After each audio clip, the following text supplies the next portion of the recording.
Hey dudes, CI here. Well, once again, there's no theme, so I have no idea what to talk about. After pondering this for a few days and coming up blank, I've just decided to comment on all of your videos. Okay, first up, Lacey wants advice about how to survive a road trip with kids. And I'm not entirely sure. I've been on tons of road trips, but never with kids, except I guess when I was a kid. The older you get, the better you get at entertaining yourself and being satisfied with the sights along the road, but for kids, much more difficult. And I'll be honest, I think you're pretty much screwed with the 1-year-olds. I mean, I don't even think of 1-year-olds as real people yet. They're essentially babies, right? But for the other one, 3-year-old, I think maybe coloring books, maybe other little crafty, gamey sorts of things.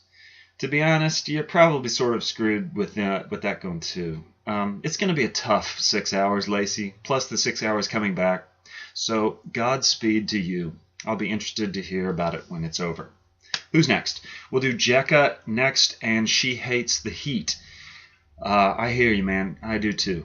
I live in Portland, Oregon now, and the summers aren't too bad, but I grew up in North Carolina, and summers there are friggin' awful. Just overwhelming heat, punishing heat for like 4 or 5 months.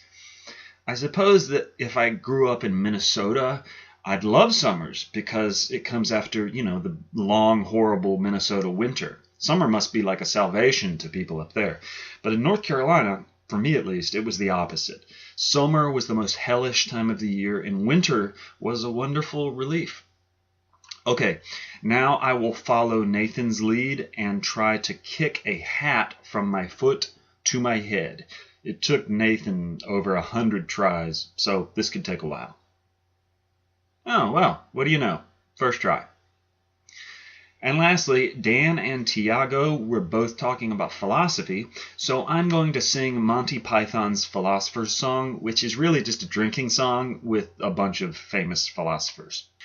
Immanuel Kant was a real pissant who was very rarely stable. Heidegger was a boozy beggar who could drink you under the table. David Hume could outconsume Wilhelm Friedrich Hegel. And Wittgenstein was a beery swine who was just as sloshed as Schlegel. There's nothing Nietzsche couldn't teach you about the raising of the wrist. Socrates himself was permanently pissed.